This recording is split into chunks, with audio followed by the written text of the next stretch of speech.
This is the Airbus headquarters in Finkenwerder, Hamburg. And that is the Beluga XL, one of only 6 cargo planes ferrying aircraft parts between the different Airbus locations. And that's me, Airoplane Jane.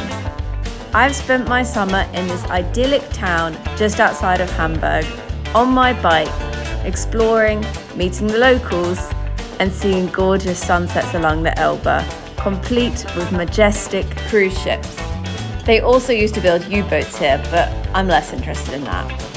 The Beluga is a regular sighting around here, and its cute livery is something that you get very used to when it arrives 4 or 5 times a day.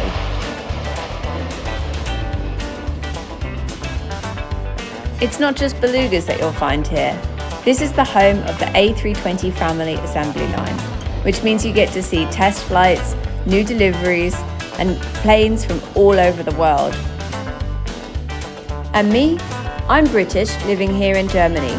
I'm a tour guide at the Airbus Factory right here in Finkenwerder. But I'm also someone who just loves to be outside.